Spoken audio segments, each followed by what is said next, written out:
Oggi 24 gennaio 2017 abbiamo realizzato la Open Day della nostra scuola per aprire la scuola al territorio, far conoscere la nostra offerta formativa agli utenti, mettere a conoscenza un po' i genitori degli alunni che devono iscriversi alle sezioni della scuola dell'infanzia e alle classi della scuola primaria e secondaria, i criteri di formazione delle classi e tutte le attività che svolgiamo all'interno della nostra scuola. Il nostro piano dell'offerta formativa prevede tantissime attività, tantissimi progetti e siamo aperti al territorio, quindi aderiamo a tutte le opportunità, a tutte le attività proposte dal Comune, dagli enti presenti sul territorio.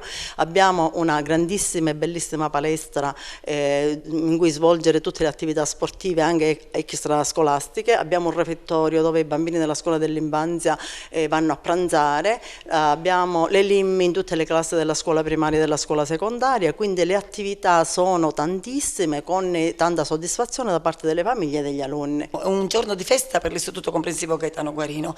I genitori affettuosissimi si sono presentati numerosi e volevano conoscere la nostra scuola, tutto quello che si fa nella nostra scuola, e abbiamo iniziato con la scuola dell'infanzia dove i genitori sono entrati nelle varie classi per vedere le attività che svolgono e successivamente abbiamo fatto visitare tutta la scuola. Invece per quanto riguarda la scuola primaria gli incontri sono stati direttamente col dirigente scolastico, per la scuola secondaria direttamente col dirigente scolastico.